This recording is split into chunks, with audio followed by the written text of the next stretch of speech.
right, good morning, everybody. Today is Wednesday, January 18th, 2017, and this is Before the First Cup with Jules here on UCY.TV. Happy Wednesday, everyone. It is a somewhat balmy 38 degrees and gray here in upstate New York, but at least we are starting to dry out from the AI scans and the Internet of Everything.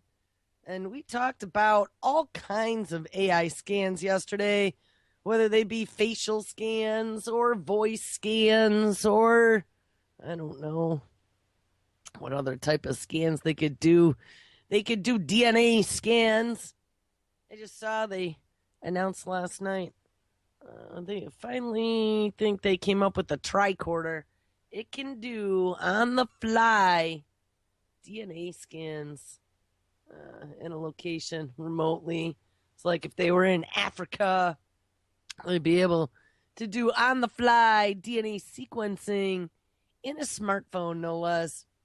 But we are seeing this disturbing march forward that is tying together healthcare and technocracy as a control structure over humanity, and it is not just happening in the United States. We're finding that this is happening across the globe. Obama had announced an executive order back a few months ago in regards to the health and safety agenda of infectious diseases or something like that. And why I found that so significant is because it pretty much put the United States in the driver's seat. Of course, you get the UN. The UN plays nice most of the time when it comes to trying to make bazillions of dollars on pandemics. But the U.S. has set the stage for global responses with new technologies that could help keep all the world protected, wink, from some sort of known or unknown biohazard. Now, one of the ways that they're doing a lot of this, of course, is utilizing Dr. Watson, Dr. Smartphone, AI as the back end. And we're finding out time and time again, a lot of this stuff is using AI, scanning your face, being able to determine what your genetic traits are. We found one yesterday just by looking at the face and comparing it against the database. I don't even know if it's true AI. It might be some sort of deep learning. But it's getting there. It's smart. Damn smart computers. They can compare very, very minuscule anomalies that they found related to certain genetic traits. We found they diagnosed a disease yesterday, in a story we read yesterday, that they had gone I think they said 12 years or 5 years or something. I'm not knowing what was wrong with this kid. And nobody could figure out what the problem was in this AI app. Took a picture of this kid's face and came up with a diagnosis that no one ever thought of based upon certain anomalies in the facial features. You know, we got those micro expression readers now. And we read about the lie detector kiosk that they want to start putting in border crossings, namely the Canadian one they mentioned. I think we're going to have killer Atlas bots down at the Mexican border. And I did see autonomous drones. They already had some of that working down there. And I know that they have it up at the Canadian border. I don't know if they're autonomous, but they were doing the Reapers out of Syracuse, flying that whole New York-Canadian border. It was pretty frightening. We had this changing in the guards. I believe it's happening Friday, right? I don't know, guys. It has been so difficult for me since before Christmas. I just have all these people pulling on me, needing 24/7 amount of my time. And I try to give as much as I can, but it's really starting to get to the point where there isn't any for me. Not just for me to rest and have quiet, but I mean just close my eyes or anything. It's been really hard to keep up with it all. But yeah, I think the inauguration is Friday. But, it's the changing of the guard here that's really worrisome to me And I know lots of people are pointing out we're going to flip all these laws and how great it's going to be because, Trump is standing up to a lot of things, and that might be true, at least on the surface. But I still think Trump says things just to say things because that's what he knows other people want to hear. Putin released a commemorative coin or something, I heard, of a Trump coin in Russia. It's pretty funny. But I think that these unknowns are very dangerous for us because I think that one of the places we've looked that kind of tips the cards and what some of the next plays are going to be is when we took a look at the stock market, found out that biotech stocks were going through the roof. Now we're finding out 21st Century Cures Act, 100% inked, ready to rock and roll.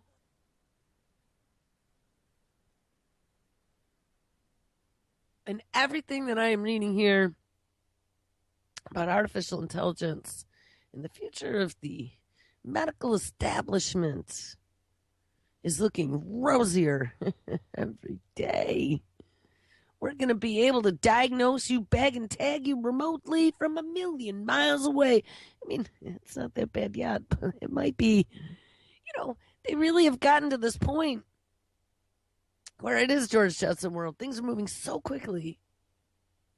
And there's just this clamoring of investors to find somebody who's going to make some money. And they all want to become tech billionaires. This is the next wave. And we are the product this time. Being able to insert, implant, and track many things that are going to become part of your person, all in the name of keeping you healthy and keeping you safe. So yes, we have lie detector kiosks. We have AI that can see your health problems. Even by looking at your face, it can detect your genetic anomalies. We have Israeli companies who are using some of that similar information to determine the statistical possibility that you could be a terrorist or a murderer or a genius or a poker player or whatever. Some of the other ones they list. And then we got micro expression, artificial intelligence reading computers. Artificial intelligence reading, no. Micro expression reading computers utilizing artificial intelligence. How's that? Well, there's a little scramble. I literally am on like sip 3 of my cup. But those micro expressions are something that only trained professionals really knew to look for. Psychiatrists, psychologists, law enforcement officials.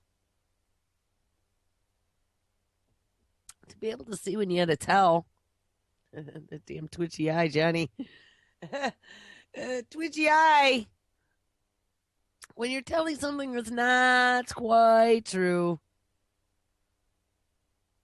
Like I said, I saw that as a lie detector of the future. I'm sure they've integrated that into many other things.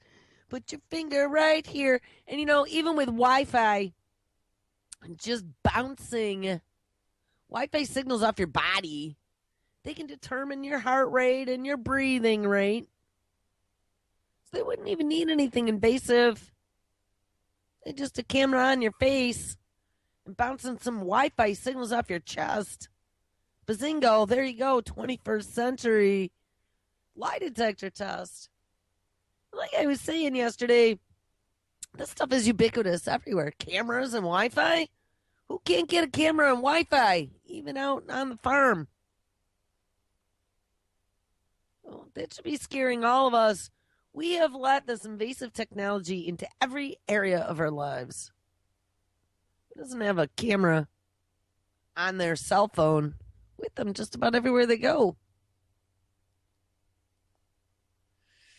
And this is just today, guys. This is the beginning of 2017. If you think back to last year, where we started at 2016, like discussing the potential ethics of self-driving cars, making the decision as to whether or not the driver lives or dies in the event of an accident.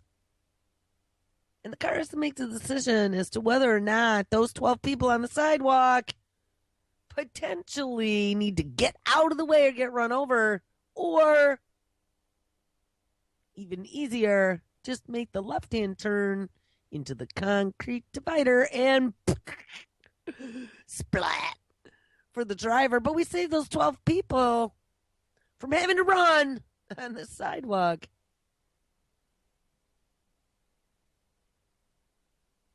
That is where 2016 began. And 2016 ended on the notes of legions of nanobots curing cancer in your blood and killer mousies that they could shoot little lasers at their brains and make them kill things, mini brain balls. If they want to now put senses on. We also did the stem cell, remember? And they didn't do that one, waking up the brain dead patients. Yeah, I just see zombie apocalypse written all over that one by stabbing needles and putting brain stem cells into the brains. I mean, maybe it'll wake them up. Just a frightening thought. One of those people right now who are in comas elected to become guinea pigs. You know, we got insect allies, insects partnering with the Department of Defense to be able to genetically modify crops on the fly while they're alive and growing. And this insanity of the changing of the guards. 2016 was definitely a pivotal year for mix it up weirdo. I don't know. It was entertaining, but when I pinched myself and I realized that no, it's not a dream, and no, it's not a comedy movie, it's real, I really get worried. I mean, I know you guys hear me laugh up here as I talk about this stuff, but it's only because I just can't believe that we're at this point in time.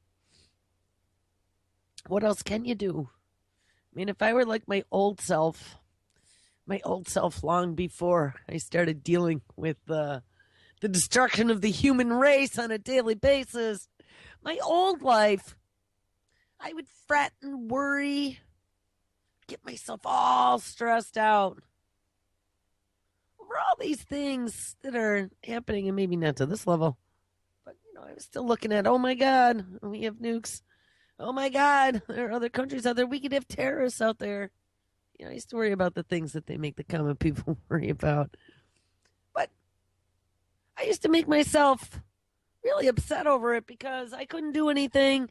And I just stress and fret and grind my teeth while I was sleeping. Like it would make any difference. Or like it would cure anything. And now I've just gotten to the point where maybe I'm jaded. Nothing really surprises me much anymore. And when we read some of this craziness like killer mice, I think of things like Monty Python now. In the land of absurdity, killer bunny rabbits. As they rip your throat out as you're trying to find the holy hand grenade in a cave. And that's the point that we're at now. So, look, for those of you out there who are having a rough time, or feeling really depressed about all this stuff, or really upset, I know, I get it. I feel like that too sometimes. Sometimes I don't even want to get up. But guess what? This show makes me get up. This show makes me come talk about this stuff. This is my therapy session. My first cup of coffee in the morning. Rant away, Jules. And I think it really helps a lot. And there are a lot of people out there that don't have anyone to talk to. And not don't have anyone to talk to. There are people out there that do have people to talk to. But they're in their lives, they have no one who they can talk to about this stuff. That's really the boat I'm in. I have people I could talk to all day. Not that they really want to talk to me, but hey, When they call and ask me for advice, I get my chance. But the thing is, if I really wanted to talk to somebody about all this research that I've been doing and all this horrifying stuff I've been digging up, there's nobody. Nobody. I might be able to get my dad. I get him to drink a little bit, chill out. Then I might be able to get him to listen to me. But he's like, Joel. He starts on this thing. I'm going to tell you. But at least the show helps me get it off my chest. You guys need to find a way to do that. You need to find a way to tell the world and not sound like a lunatic. But we got to warn the world that merging with this machine, and really that's the point we're at now. This is this medical march forward. They couldn't get into us any other way. So it's all in the name of medicine. It's all in the name of Dr. Watson being able to cure your cancer without you even knowing it. There are some wondrous things that can come from technology, and it's always been that way. The splitting of the atom, right? It's always the example I think back to. And Einstein, very concerned about how they were going to start using some of these equations. And look at what they did with it. I wonder how Jennifer Dowda feels right now after they did all that research on CRISPR. And then they let it all out. They democratized it. They sent it all over the world to where just in a few short years, we heard Georgie Church, CRISPR just appeared one day, like 2013, I think 2012, 2013. Is when they really started to publicize it, and they were having some big successes. And here we are in 2016. 2016, Clapper goes up in front of the Senate Armed Services Committee and declares CRISPR a WMD. So how's that for you? It didn't take too long to take these very promising technologies, and CRISPR allows you to very, very specifically gene edit to be able to cut and replace sequences of faulty code. They're CRISPRing T cells and trying to find ways to combat cancers by altering our genetic makeup. And it's frightening to me because we are talking about altering the building blocks of life. We are talking about altering things that are forever, and I'm saying forever, down the timeline of reproduction, going to change the course of humanity. Now, I can see a couple things here. If they just willy-nilly CRISPR humans, every time someone needs something, that's CRISPRing. And they just keep popping them out and then letting them go reproduce. Versus if they take control of this technology, no longer allow us to reproduce, and only the pristine, approved sperms and eggs are used. They're the ones that have been scanned for all genetic defects, and the ones that have all the traits they want, or they've had switches flipped to make them what they want. The future isn't going to be allowing us to reproduce like we have in the past. And I was just looking too, this whole longevity thing. I saw Kurzweil came out and made some statement. He's taking this vitamin cocktail. We've heard a few interviews from him before talking about his longevity cocktail. He's taking like 103 supplements a day. Crazy number like that. I saw yesterday, Kurzweil said, if you can live 35 more years, I don't think it's going to be 35 years. I think that's on the far end of things. If you can live 35 more years, you will be able to live forever.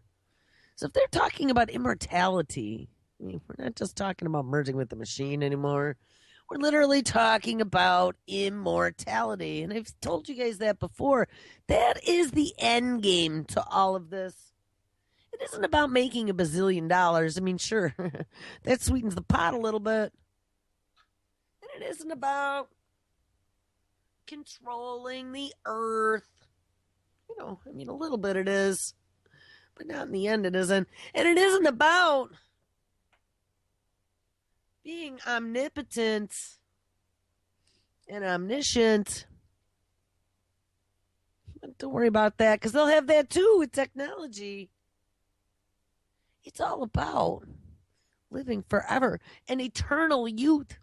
And you know, Peter Thiel, he's been working. He's been dumping a lot of money into that parabiosis, swapping the young blood and the old blood to see what happens.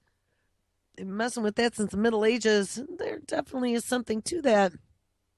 Young proteins beget young cells. I just saw now he's talking about running for the governor of California. Should be interesting. But, you know, we're at a point now where Kurzweil's talking 35 more years, and you'll be able to live forever. Well, we've discussed this. If you have people living forever, then you cannot have people reproducing, plain and simple. We die to make room for the next generation. If we are no longer dying, then there will not need to be a next generation. That's where it comes to. That's some of these things that these people are talking about. And if we're going to have a next generation, well, we better not have defective humans. They better be perfect humans. In the off chance that there's like a horrifying accident, let's say, that we can't correct or give him something bionic to fix it. The future's a frightening place. I mean, we literally are talking about global eugenics. And I've told you guys, like, years ago when I first started learning about some of this stuff, I was like, oh, these people are freaking lunatics. Oh, I wore my engineering hat into the office every day in a suit with heels. You people are lunatics. Until I really started digging into this stuff and understanding what the dynamics are, what the history was, where we're going, who's involved. I gotta tell you, after 5 years of getting my PhD in tinfoil hat, and you know, we should make that a degree because it's important. I'm about in my tinfoil hat PhD now. And you know what? It wasn't tinfoil hatty at all. There is a lot of scary, crazy stuff going on that they really don't want you to understand every bit and piece and how it fits into the global puzzle. Because you know what? If you did, you'd be really afraid of where they are steering the ship to. Further, with artificial intelligence. So we got AI rolling out here. 2017 is going to be the AI app orgy. If you can make an AI app, you put it in the App Store. Going to make $1 bazillion in 2017. Especially if you made it a healthcare app. It seems to be the big seller. Another big thing is the new industrial automation push. There was a big one in the 90s. Industrial automation. Then they pushed it again in the 2000s. But now we're going to these smart factories. Smart fabrication. And it's going to be robots. And it's going to be computers. And it's going to be AI. You might have a couple human managers. But it's not going to be like it used to. It's not going to be steel girders. We looked at that, you know. Trump's talking about bringing back manufacturing, and I warned everybody, it wasn't going to be manufacturing like we used to know in the 70s. Some of it is. I mean, this whole thing with the car companies. I saw Ford and I don't remember who else it was. There were a couple big car companies decided they're going to stay here. They got shamed by Trump to stay in the country. He's all pissed off now. Or Germany's all pissed off now because yesterday I saw he's threatening to put a 35% tariff on German cars. You know, this should be fun. But, it's not going to be just manufacturing like we had in the 70s. These are going to be smart cars with AI built into them. They are not going to be tin cans of the old days that were made by hand. These are going to be made by robots. These are going to be artificially intelligent. We're going to have biofabrication centers like that one in New Hampshire that's being sponsored by DARPA that is 3D bioprinting body parts on demand. That's going to be our new manufacturing. And remember, we went through all the states who were involved. There were like 20 states or something that all had skin in the game already as of January 20th of today to play out in 2017. And if the pace of how things happen in 2016 is any indication, by 2018, this world is not going to look anything like it does right this moment.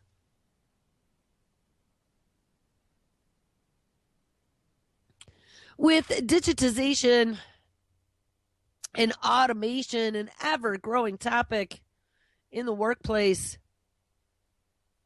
we have a famous Oxford study on the future of employment from 2013, estimating that up to 47% of American jobs may be automated by 2035.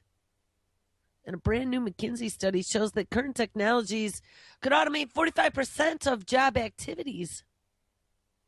And the business mantra goes that if you can digitize, you should digitize to gain a competitive advantage. And here we go. Now, as global price pressure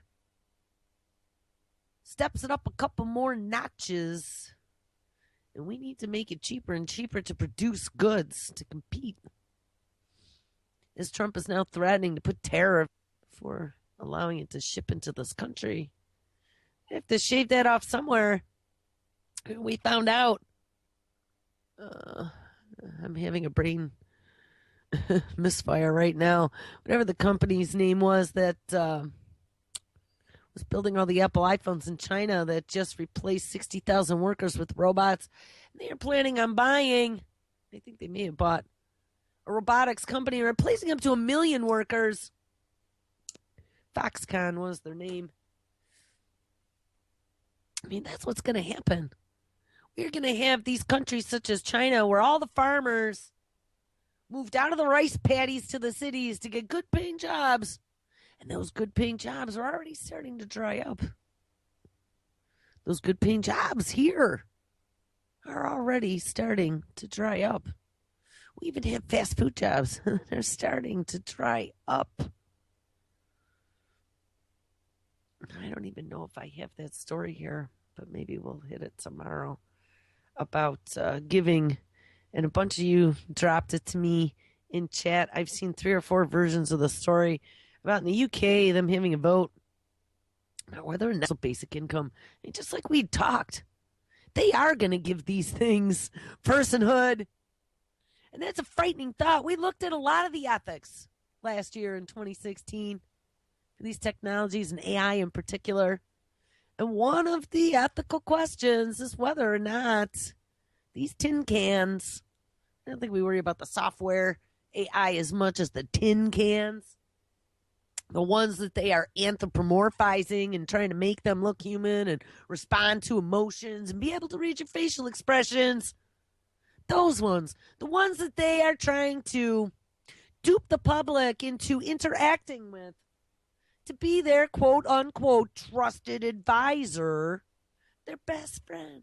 It's my best friend. Do, do, do, do, do, little I don't know what are their Jibo do and Smarty Pants do. You're gonna have these commercials at $99. Fix your depression. Get a robot friend. I mean, I could see this happening as we are interacting with these things on a one-to-one basis, and they're scanning us and reading our thoughts and our feelings and our emotions, comparing us to others in a database, uploading our data to our dossier for 24/7 dashboard to be able to tell whether or not you are operating within parameters. Where's that going to leave us? There's not going to leave us too many secrets. And for those of us who are defective, I'm proud to be one of them.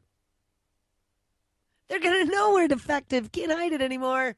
I use my defectiveness when I need to whip out that Swiss Army knife and deal with a crisis. That's where it helps me.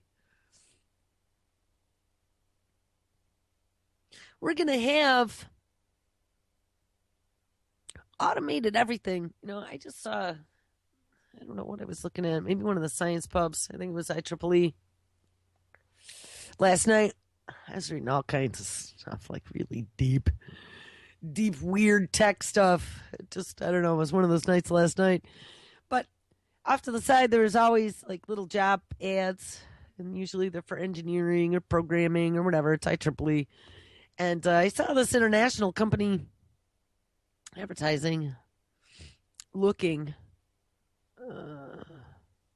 for developers.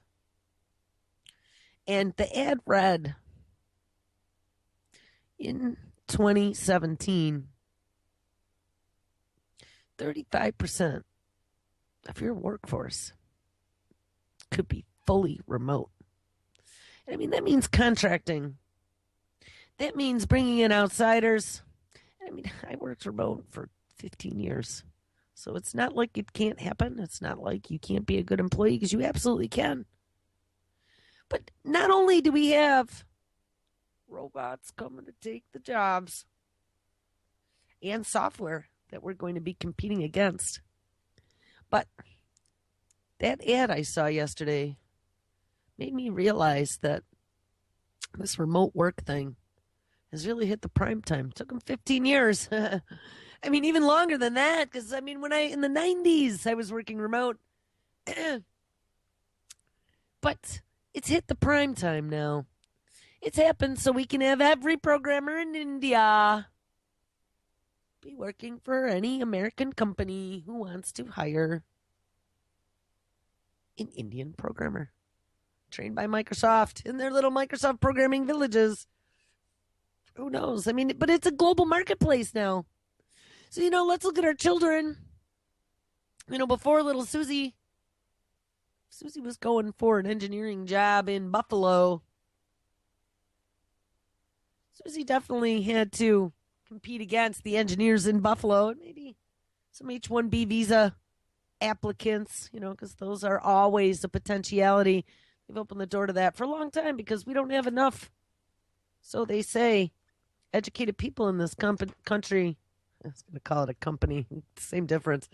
In this country to fill all these high-tech jobs that they need filled. We don't have enough people who go into science and engineering. We don't have enough smart people in this country to do math.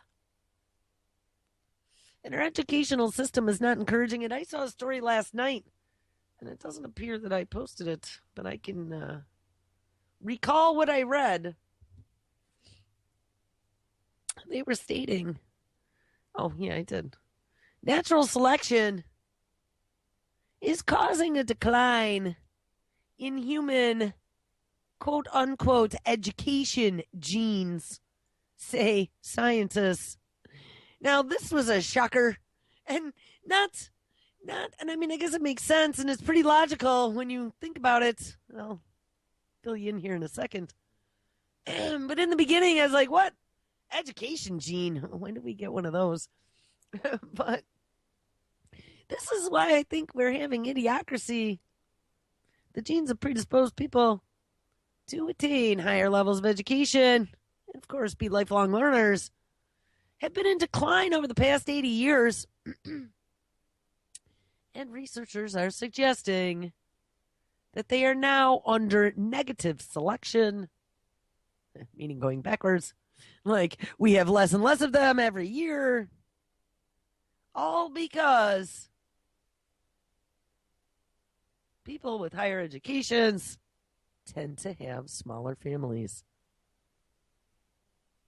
Now, the reason for that is, and I can tell you right now, because if you're out getting a higher education or working in a super demanding job that requires you to travel and be on call and do all kinds of other crazy stuff, guess what? You don't have time for 22 babies. I guess that's a sad fact of the matter. So the smart people don't have time to reproduce because they're too busy. And so, statistically speaking, in the long run, the people with the quote unquote education genes, the ones who are not only, I don't know, I mean, I guess there's probably some sort of epigenetic thing. You spend a lot of time doing math and science when you're growing up. I'm sure that you'd pass that gene down to your children. I definitely can see it in my own lineage. My dad was always very, very, very electromechanical. Like, he could fix anything. My dad is MacGyver, literally. And that was with not a very high education. He went into the military at 16 or 17. But anything that's broken, that man could look at it with a paperclip and a piece of chewing gum, and he could figure out a way to fix it, at least for the time being.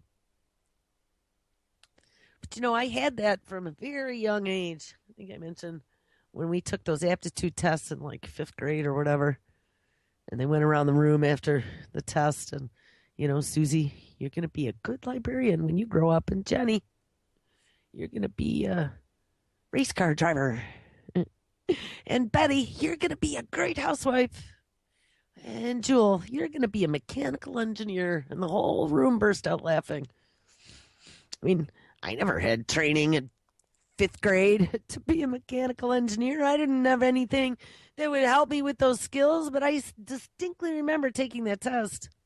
And that whole section with pulleys and ropes and planes and blocks and whatever, moving things. I remember just following with my pencil, like how the whole mousetrap would work if you let the ball go. And I would get the answer. And I don't know how I did that, but that is an innate built-in skill that nobody ever taught me.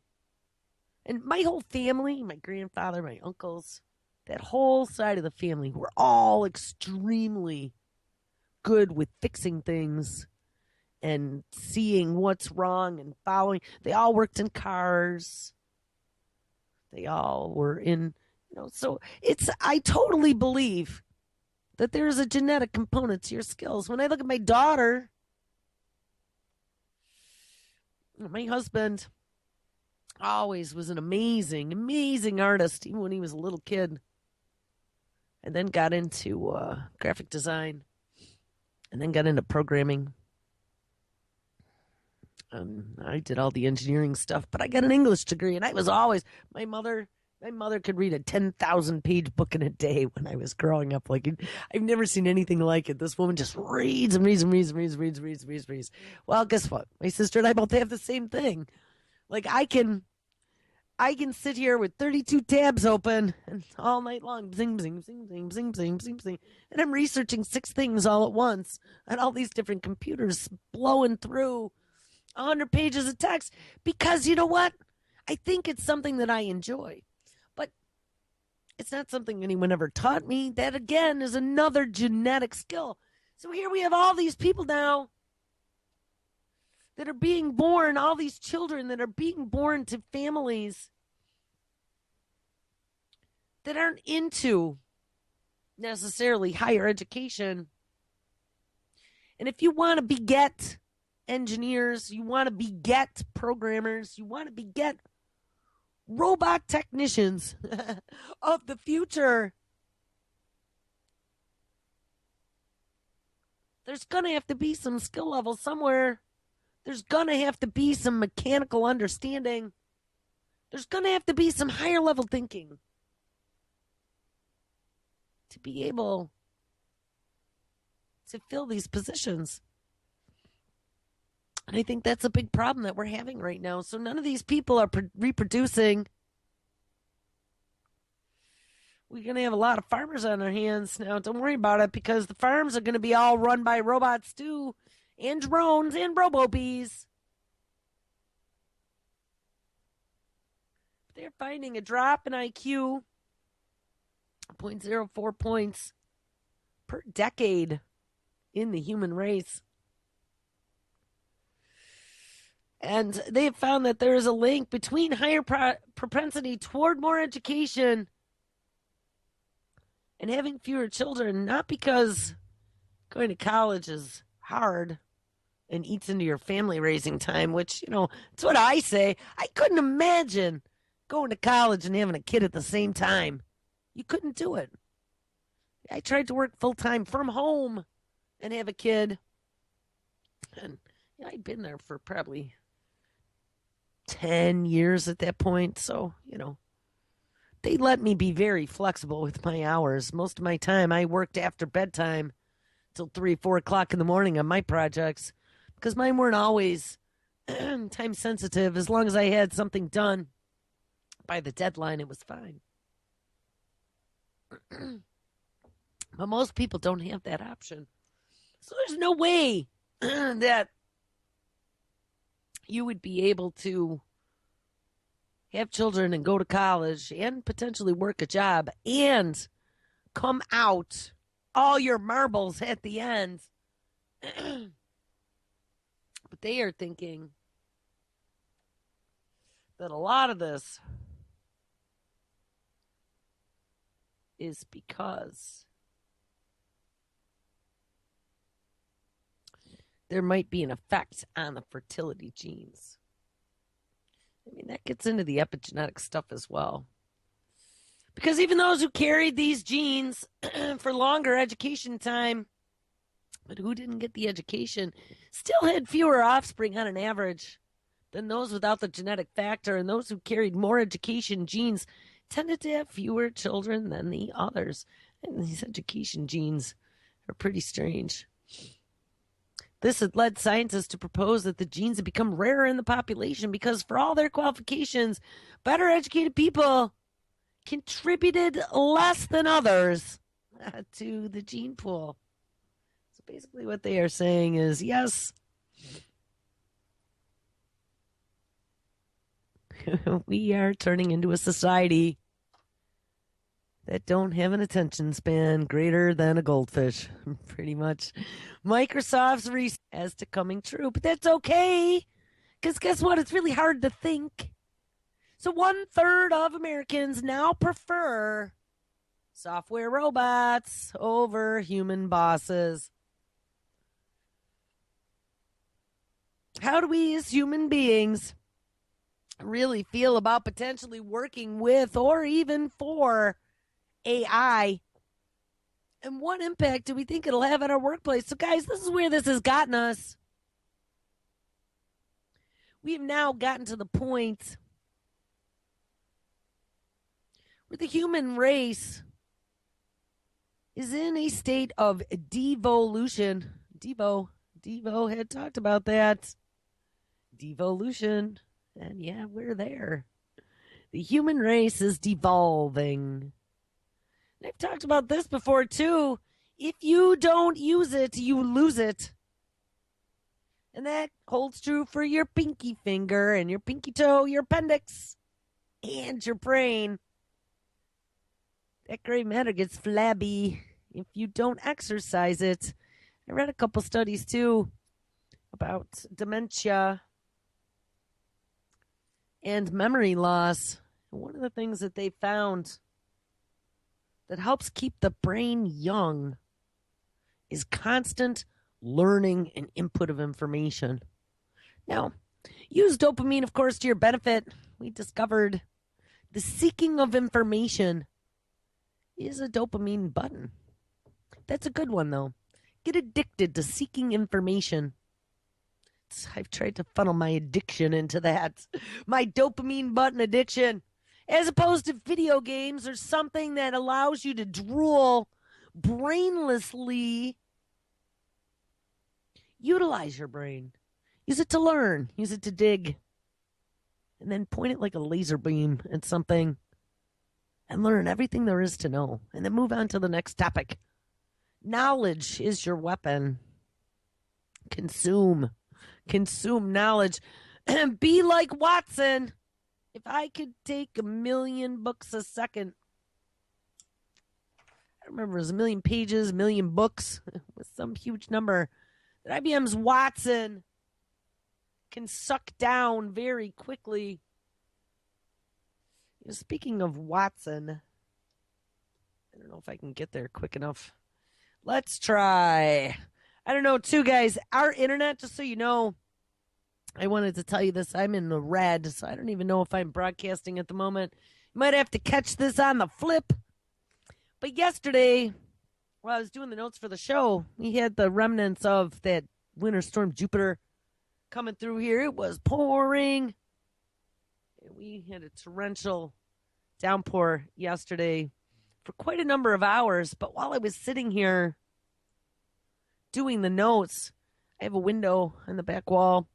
Just out of the corner of my eye, I saw this flash, and it was instantaneous, bang, like an explosion. The lightning literally hit in the woods right behind my house, and we ended up losing internet. All the cable went out. We thought we blew both TVs. The good thing. Took a while to get things back up and running, but ever since then, internet seems to be having issues. Last night, I noticed things were sounding like really low bandwidth. I think I'm going to have to call Time Warner and have going into not responding with the big red. The internet is having issues. So I apologize, people. Anyway, IBM had a statement. Ginny Skitty, I don't remember her name. Ginny Manini. Oh, looks like my internet is slow. IBM is talking about how AI should enhance, not replace humans. But that's not where we're headed. You can enhance humans all day long. In the 21st century with 21st century cures. But I don't think that's going to save us. I think that humans will be replaced in the workplace. Eventually, it'll be cheaper. Like I said, you don't have to give them health insurance. You don't have to give them vacations or include plastic surgery as a benefit or 401ks or retirement. Nope. And they can work way more than 8 or 10 hours a day. They can work 24. As long as you keep them juiced up with a little bit of oil and plug them in. So how do we as human beings really feel about potentially working with or even for AI? What impact do we think that'll have on our workplace? Well, I'm going to tell you. A recent study conducted in the U.S., UK, and Denmark explores people's openness toward working with and working for, quote, unbiased computer programs, which is defined as a software robot that makes decisions or proposals for decisions based on data from human resources, financial, or market information.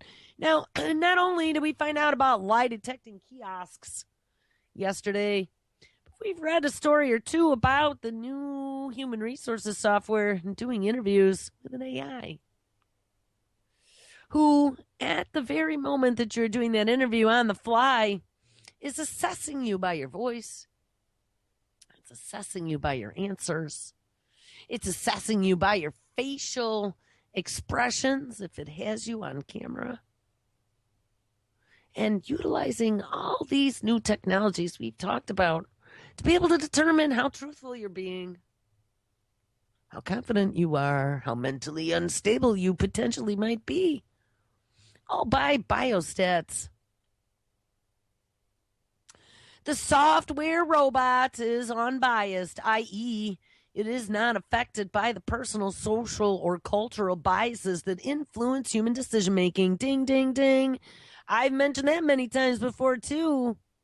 See, they're really going to push this AI thing because humans make bad decisions when they are swayed by their emotions. That ambligata. I was trying to learn to say that yesterday. I was digging into the brain in the ambligata. I was saying it last night, too. The emotion center of the brain. The one that can get hijacked when they push the emotion button to chuck rational thought out a window. So your brain skips being utilized and it goes right to the heart or the gut to be able to knee-jerk react to things. Well, that's going to get us into trouble when it comes to us competing against AI, because guess what? AI doesn't have those defective emotions that hijack our brains, that cause us to make bad decisions that are based only upon emotion and not logical thought. The study shows some surprising results in openness, as well as big geographical differences.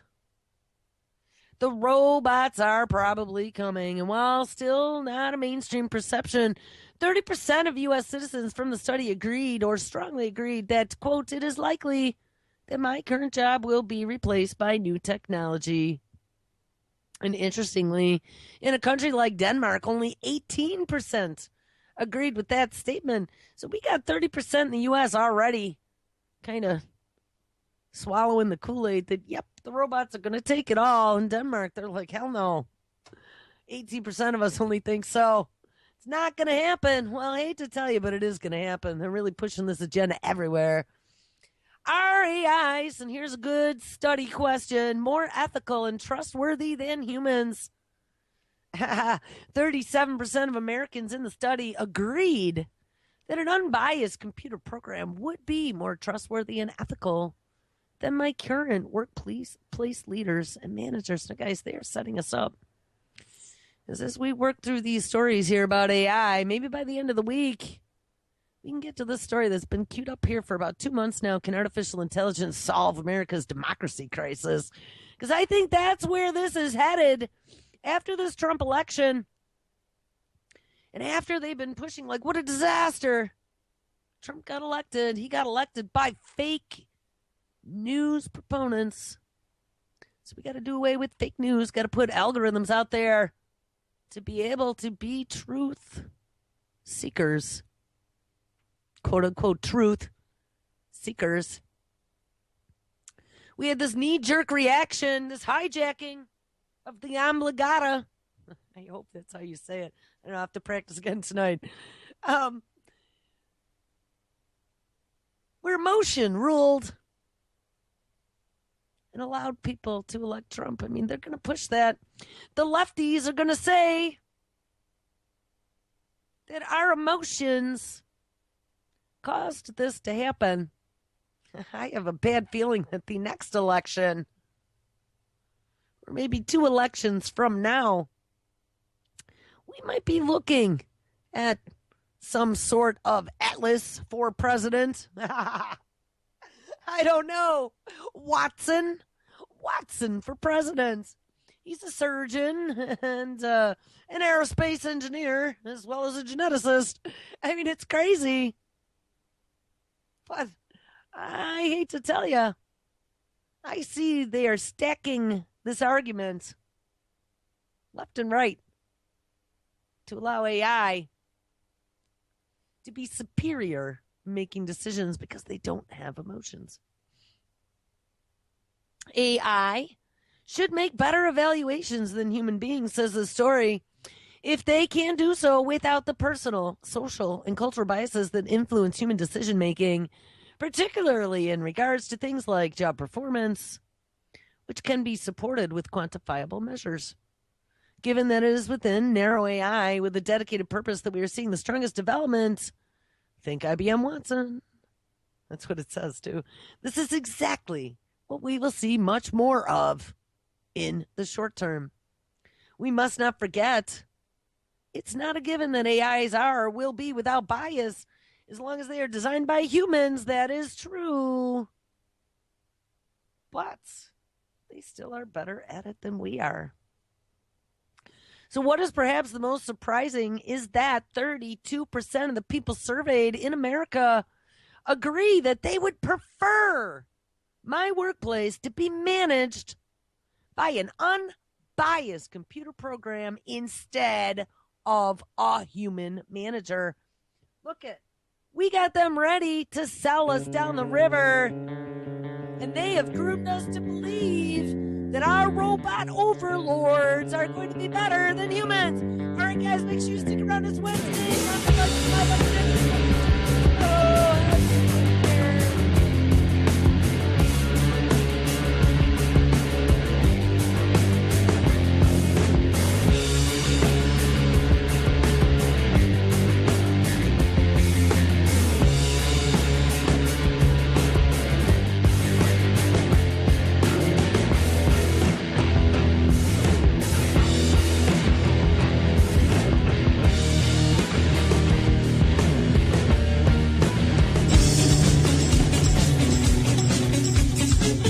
My name is S.M. Gibson.